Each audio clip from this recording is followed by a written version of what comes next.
Assalamualaikum warahmatullahi wabarakatuh. Bertemu kembali dengan Bunda Ida Rushidah, motivator pengembangan 15 multi talent. Baik, sebelumnya kita sudah melihat video-video sebelumnya. Kita akan lanjutkan yaitu dengan talent nomor 7 ya. Talent nomor 7 adalah bagaimana cara membuat buku ya. Saudara sekalian, buku adalah jendela dunia. Dengan membaca buku kita bisa menguasai dunia tentunya. Nah, tentunya dalam hal ini membuat buku ada beberapa hal yang perlu kita ketahui, yang perlu kita ada dalam diri kita. Pertama adalah serius, kemudian yang kedua konsentrasi, yang ketiga adalah fokus, kemudian yang keempat adalah ketajaman analisa, kemudian wawasan berpikir yang luas, kemudian ketenangan pikiran. Nah ini ya, ini yang perlu kita ada dalam diri kita sebelum kita membuat buku.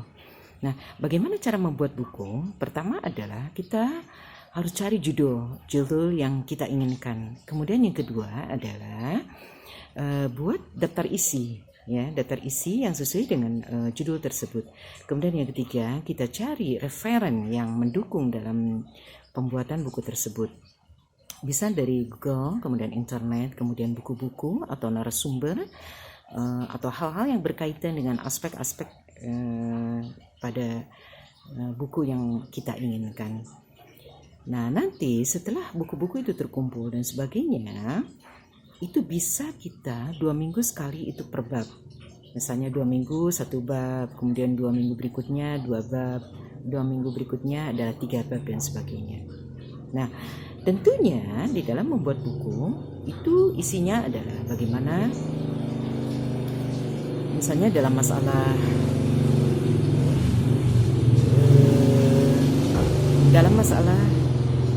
misalnya konsep, kemudian pengertian, ruang lingkup, fungsi, kemudian hal-hal yang memang ada di dalam buku tersebut.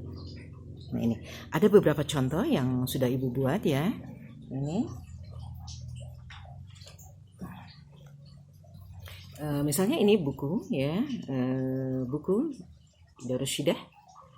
Nah, ini bukunya ini, kemudian ada juga ini. Ya. Kemudian ada juga ini. Kemudian ada juga ini. Ini juga. Kemudian ini juga. Ini. Itu adalah contoh-contoh buku yang masih ada lagi ya sebenarnya. Yaitu bagaimana kita mampu memanage waktu di waktu luang ya. Kita bisa, kalau memang Anda hobi dengan menulis buku, silakan mulailah dari sekarang. Fokuskan dan seriusi tentunya. Nah ini apalagi pada saat sekarang ya pandemi, maka ini sangat tepat sekali untuk kita membuat buku. Terima kasih. Baik, berikutnya yang nomor 8 adalah seminar kewanitaan. Nomor 8 adalah seminar kewanitaan. Ini adalah talent. Di sini bagaimana berbicara masalah wanita, kita sebagai wanita tentunya memang banyak aspek-aspek yang perlu kita kembangkan dalam hal ini ya. Dan memang berbicara masalah wanita itu tidak akan pernah habis untuk dikupas ya. Nah, kita melihat sisi wanita itu memang memiliki multifungsi yang sangat kompleks sekali. Pertama, dia bisa menjadi seorang ibu yang baik bagi anak-anaknya. Yang berikutnya menjadi istri yang baik bagi suaminya. Kemudian menjadi ratu dalam rumah tangga. Kemudian juga memiliki karir yang bagus ya untuk mengembangkan keilmuannya.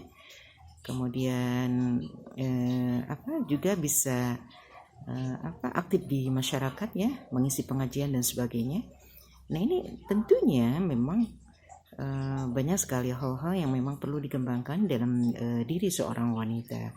Nah selain daripada itu juga adalah pengembangan diri dari wanita itu sendiri. Harus memperhatikan kesehatan jasmani dan rohaninya ya, mulai dari wajah, kemudian dari penampilan, dari body dan sebagainya.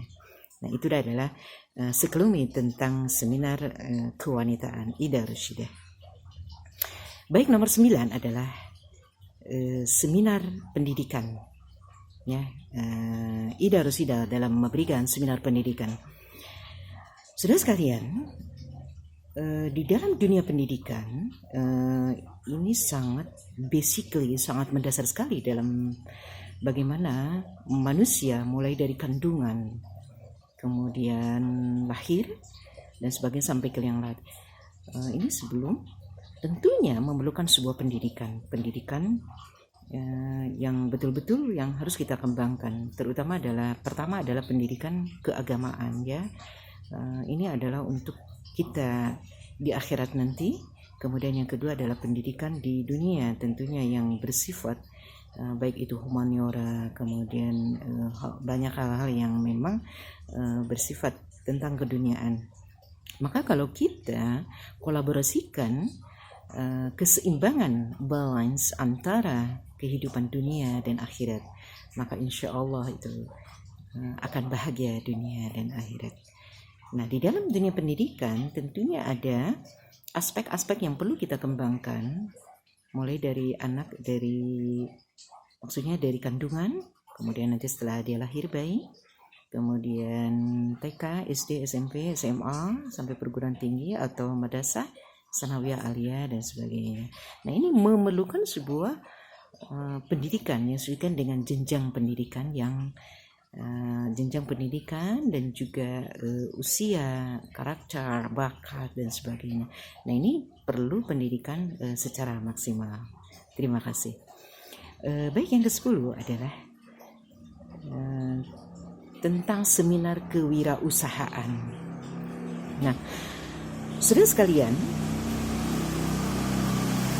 usaha adalah ikhtiar manusia, dan ini penting sekali, terutama dalam zaman milenium ini. Bagaimana kita bisa menciptakan lapangan pekerjaan, ya, terutama dalam masa COVID ini, kita bisa kreatif dan inovatif tentunya. Ada beberapa hal yang perlu kita kembangkan di dalam usaha itu, ya tentunya adalah hal yang perlu diperhatikan adalah pekerja keras. Ya, kemudian tidak mudah putus asa, sabar, kemudian kita juga harus pandai di dalam memasarkan usaha yang kita kembangkan ini. Ada macam-macamnya. Bisa kita misalnya membuka rumah makan, ya. Yang kedua kuliner, yang ketiga GoFood. Kemudian bisa juga adalah buklet bunga, ya. Kemudian berikutnya juga bisa tentang kecantikan, ya. Kemudian menjahit, kemudian penata rambut, penata tata boga, merias pengantin, dan banyak lagi yang lainnya, ya. Bahkan pertanian dan sebagainya, atau juga penataan menanam bunga yang indah-indah, ya, bonsai dan sebagainya. Nah, itu bisa kita ciptakan sebagai peluang usaha yang sangat menjanjikan sekali. Bisa kita kembangkan di Indonesia. Kalau sudah maju bisa juga ke luar negeri, asal syaratnya adalah semangat. Oke, berikutnya adalah nomor 11. Nomor 11 adalah bakat di dalam bagaimana mengembangkan bimbingan kepada anak. Saudara sekalian, anak adalah anugerah, anak adalah tentunya titipan dari Allah, ya. Dia perlu bantuan bimbingan yang bisa kita kembangkan. Bagaimana anak bisa meraih cita-citanya, dia juga bisa di sekolahnya berprestasi dan sebagainya. Tetapi itu tidak mudah, itu memerlukan sebuah strategi ataupun metode dan model pembelajaran. Nah, bagaimana cara mengatasi anak yang malas belajar? Kemudian bagaimana mengatasi anak yang memiliki masalah di dalam sosial, ya. Kemudian bagaimana mengatasi supaya anak mampu meraih cita-citanya. Kemudian mampu mengembangkan bakat dan minat anak, mampu mengembangkan multi talent yang dia miliki. Nah, ini perlu sebuah bimbingan secara khusus ya. Tentunya ada teknik-teknik tersendiri, ada metode-metode tersendiri, ada model-model tersendiri. Banyak beberapa metode yang bisa kita kembangkan. Misalnya adalah metode resitasi, metode gradual, metode role playing, kemudian metode sosiodrama, kemudian metode banyak lagi yang lainnya, ataupun pendekatan-pendekatan pembelajaran. Bisa juga misalnya expository learning, mastery learning, inquiry discovery learning, kemudian humanistic education, dan juga modelnya banyak sekali ya yang bisa kita kembangkan. Terima kasih. Itulah Ida Rusida dalam pengembangan seminar pendidikan dan sebagainya.